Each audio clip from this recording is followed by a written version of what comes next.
ओम श्री गुरुदेवाय नमः। कथा प्रारंभ होत है, सुनहु वीर हनुमान। आसन वाय बिराजिए, तेज पुंज बलवान। सियावर रामचंद्र जी की जय। पति को इष्टदेव मानने वाली श्रेष्ठ नारियों में हे माता, आपकी प्रथम गणना है।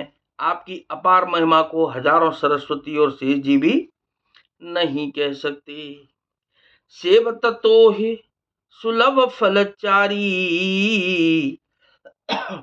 वरदायनी पुरारे प्यारी। देव पूज्य पद कमल तुम्हारे, सुर नर मुनि सब होए सुखारे। हे भक्तों को मोह मांगा वर देने वाली, हे त्रिपुर के शत्रु शिव जी की प्रिय पत्नी, आपकी सेवा करने से चारों फल सुलभ हो जाते हैं। हे देवी, आपके चरण कमलों की पूजा करके देवता, मनुष्य और मुनि सभी सुखी हो जाते हैं। मोर मनोरथु जानहु नीके, बसहु सदा और पुर सबही के। कीनेहु प्रगटन कारण तेहि, अस कहि चरण गहे बैदेही। मेरे मनोरथ को आप भली भांति जानती हैं, क्योंकि आप सदा सबके हृदय रूपी नगरी में निवास करती हैं। इसी कारण मैंने उसको प्रकट नहीं किया। ऐसा कहकर जानकी जी ने उनके चरण पकड़ लिए। बिने प्रेम बस भई भवानी, खसी माल मूरत मुस्कानी। सादर सिया प्रसाद सिर धरेऊ,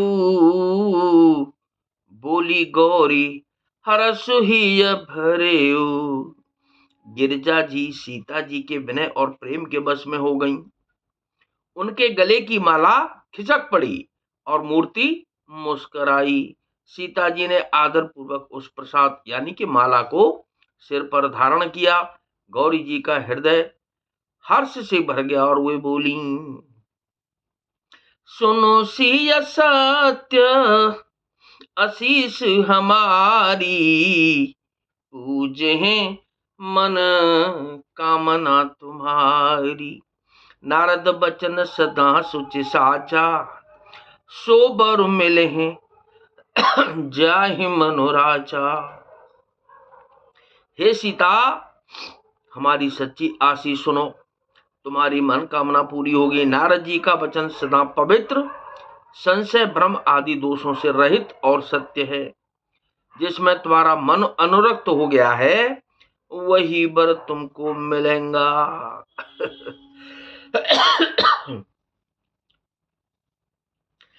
मनु जाहि राचे हूँ मिले सोबरो, सहज सुंदर सांवरो। करुणा निदान सुजान शील, स्नेहु जानत रावरो।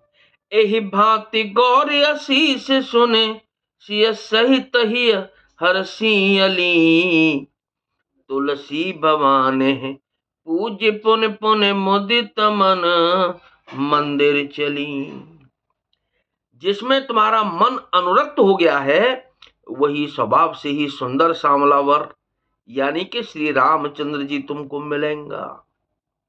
वह दया का खजाना और सुजान सर्वज्ञ हैं, तुम्हारे शील और स्नेह को जानता है। इस प्रकार श्री गौरी जी का आशीर्वाद सुनकर जानकी जी समेत सब सखियां हृदय में हर्षित हुई।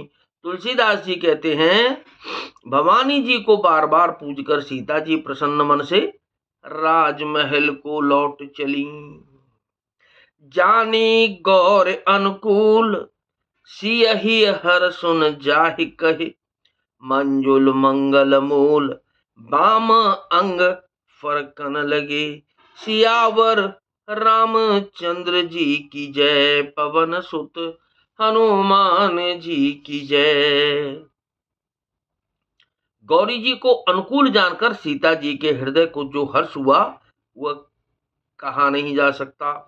सुंदर मंगलों के मूल उनके बाएं अंग फड़कने लगे। हृदय से राहत सी लोनाई, गुरु समीप गवने दो भाई। राम कहा सब कौशिक पाही, सरल स्वभाव छुअत छल नाही। हृदय में सीता जी के सौंदर्य की सराहना करते हुए दोनों भाई गुरु जी के पास गए। श्री रामचंद्र जी ने विश्वामित्र जी से सब कुछ कह दिया क्योंकि उनका सरल स्वभाव है, छल तो उसे छूता भी नहीं है। सुमन पाहि मुनि पूजा कीनी, पुण्य आशीष दुहु भाई न दीनी। सुफल मनोरथ हो तुम्हारे, राम लखन सुन भय सुखारे। मंगल भवन अमंगल हारी, उमा सहित जेहि जपत पुरारी। फूल पाकर मुनि ने पूजा की, फिर दोनों भाइयों को आशीर्वाद दिया कि तुम्हारे मनोरथ सफल हों। यह सुनकर श्री राम लक्ष्मण सुखी हुए। कर भोजन मुनिवर बेज्ञानी, लगे कहन कछु कथा पुरानी। विगत दिवस गुरु आय सुपाई, संध्या करन चले दो भाई। श्रेष्ठ विज्ञानी मुनि विश्वामित्र जी भोजन करके कुछ प्राचीन कथाएं कहने लगे। इतने में दिन बीत गया और गुरु जी की आज्ञा पाकर दोनों भाई संध्या करने चले। प्राचीन शिष्य से ओयहु सुहावा, सिय मुख सरिस देख सुख पावा। बहुरी विचारु कीन मन माही, सिय बदन समहिम कर नाही। उधर पूर्व दिशा में सुंदर चंद्रमा उदय हुआ। श्री रामचंद्र जी ने उसे सीता जी के मुख के समान देखकर सुख पाया। फिर मन में विचार किया कि यह चंद्रमा सीता जी के मुख के समान नहीं है। जन्म सिंधु पुण्य बंधु विषु, दिन मलिन सकलंक। सिय मुख समता पावके में, चंदु बापुरो रंक सियावर। रामचंद्र जी की जय, पवन सुत हनुमान जी की जय। खारे समुद्र में तो इसका जन्म, फिर उसी समुद्र से उत्पन्न होने के कारण विष इसका भाई। दिन में यह मलिन शोभाहीन निस्तेज रहता है और कलंकी काले दाग से युक्त है। बेचारा गरीब चंद्रमा सीता जी के मुख की बराबरी कैसे पा सकता है। तो कथा विसर्जन हो तो है, विदा हो हनुमान। राम लखन और जानकी सदा करें कल्याण सियावर। रामचंद्र जी की जय, पवन सुत हनुमान जी की जय।